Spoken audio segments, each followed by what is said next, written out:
I am in the rhythm and flow of ever-changing life. Awareness is the first step in healing or changing. When we have some pattern buried deeply within us, we must become aware of it in order to heal the condition. Perhaps we begin to mention the condition, to complain about it, or to see it in other people. It rises to the surface of our attention in some way, and we begin to relate to it. We often attract a teacher, a friend, a class or workshop, or a book to ourselves that begins to awaken new ways to approach the dissolving of the problem.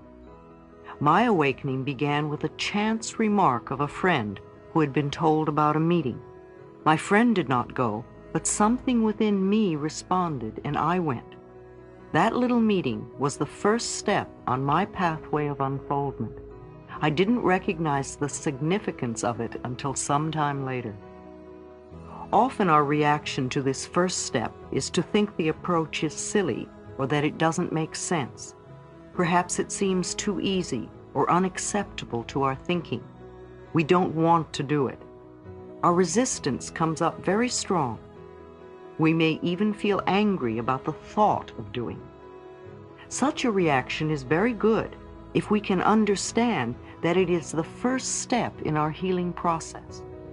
I tell people that any reaction they may feel is there to show them they are already in the process of healing or changing.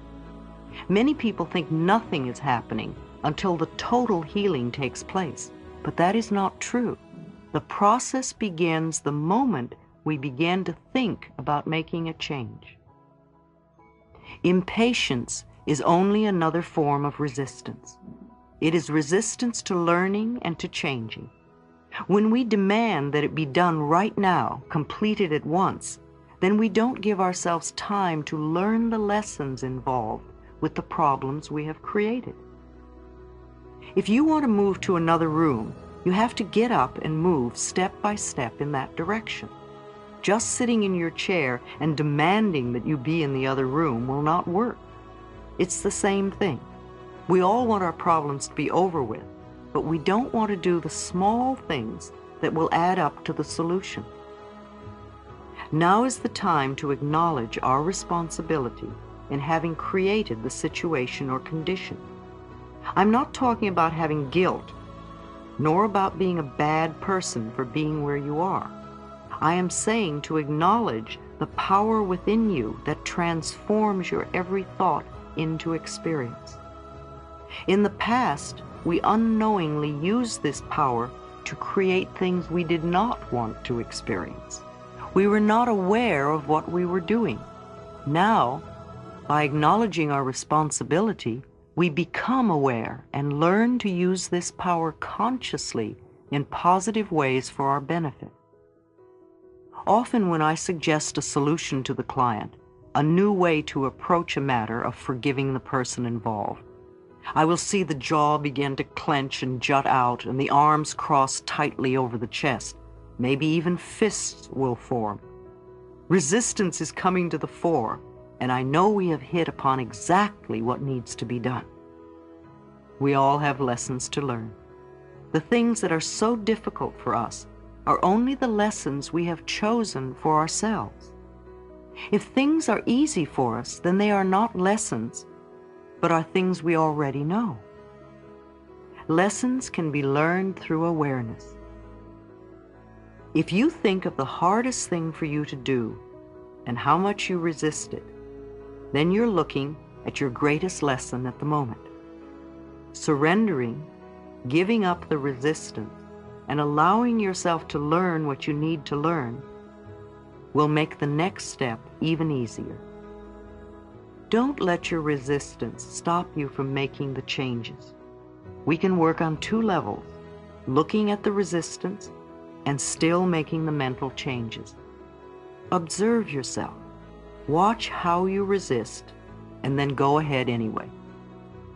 Our actions often show our resistance. For instance, changing the subject, leaving the room, going to the bathroom, being late, getting sick, procrastinating by doing something else, doing busy work, wasting time, looking away or out the window, flipping through a magazine, refusing to pay attention, eating, drinking, or smoking, creating or ending a relationship, creating breakdowns, cars, appliances, plumbing, etc. We often assume things about others to justify our resistance. We make statements like, "It wouldn't do any good anyway.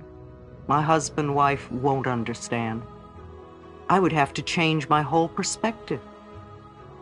Only crazy people go to therapists. They couldn't help me with my problem. They couldn't handle my anger. My case is different. I don't want to bother them. It'll work itself out. Nobody else does it." We grow up with beliefs that become our resistance to changing. Some of our limiting ideas are, "It's not done. It's just not right.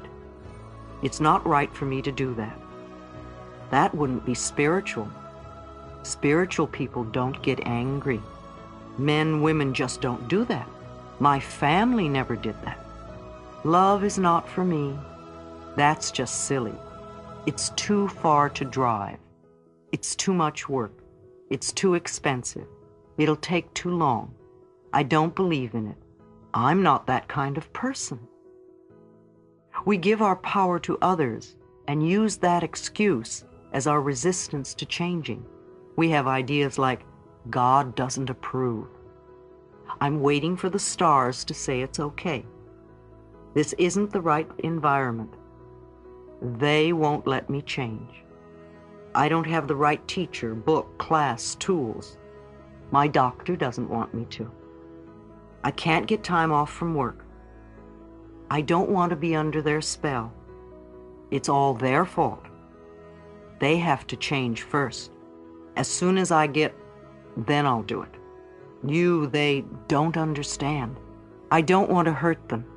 It's against my upbringing, religion, philosophy." We have ideas about ourselves that we use as limitations or resistance to changing. They are too old, too young, too fat, too thin, too short, too tall, too lazy, too strong, too weak, too dumb, too smart, too poor, too worthless, too frivolous, too serious, too stuck. Maybe it's all just too much. Our resistance often expresses itself as delaying tactics. We use excuses like, "I'll do it later. I can't think right now. I don't have the time right now. It would take too much time from my work. Yes, that's a good idea. I'll do it later. I have too many other things to do. I'll think about it tomorrow. I'll do it as soon as I get through with, or as soon as I get back from this trip. The time isn't right. It's too late or too soon." Denial. This form of resistance shows up in denial of the need to do any changing. Things like, "There's nothing wrong with me. I can't do anything about this problem. I was all right the last time. What good would it do to change? If I ignore it, maybe the problem will go away." By far the biggest category of resistance is fear. Fear of the unknown. Listen to these. "I'm not ready yet. I might fail. They might reject me. What would the neighbors think? I don't want to open that can of worms. I'm afraid to tell my husband or wife. I don't know enough. I might get hurt. I may have to change. It might cost me money. I would rather die first or get a divorce first. I don't want anyone to know I have a problem. I'm afraid to express my feelings. I don't want to talk about it. I don't have the energy. Who knows where I might end up? I may lose my freedom. It's too hard to do. I don't have enough money now. It might hurt my back. I wouldn't be perfect. I might lose my friends. I don't trust anyone. It might hurt my image. I'm not good enough." And on and on and on the list goes. Do you recognize some of these as the way you resist? Look for the resistance in these examples. A client came to me because she was in a lot of pain. She had broken her back, her neck, and her knee in 3 separate auto accidents. Yet she was late, got lost, and then was stuck in traffic. It was easy for her to tell me all her problems, but the minute I said, "Let me talk for a moment," all sorts of turmoil began. Her contact lenses began to bother her. She wanted to sit in another chair. She had to go to the bathroom. Then her lenses had to come out. I could not keep her attention for the rest of the session. It was all resistance. She wasn't ready to let go and be healed. I discovered her sister also had broken her back twice, and so had her mother. Another client was an actor, a mime, a street performer, and quite good at it. He bragged at how clever he was at cheating others, especially institutions. He knew how to get away with almost anything, and yet he got away with nothing. He was always broke, at least a month behind in the rent, often without a telephone. His clothes were tacky, work was very sporadic, he had lots of pains in his body, and his love life was zilch. His theory was that he couldn't stop cheating until some good came into his life. Of course, with what he was giving out, no good could come into his life. He had to stop cheating first. His resistance was that he was not ready to let go of the old ways. Leave your friends alone. Too often, instead of working on our own changes, we decide which of our friends needs to change. This, too, is resistance. In the early days of my work, I had a client who would send me to all her friends in the hospital. Instead of sending them flowers, she would have me go to fix up their problems. I would arrive with my tape recorder in hand, usually finding someone in bed who didn't know why I was there or understand what I was doing. This was before I learned never to work with anyone unless they requested.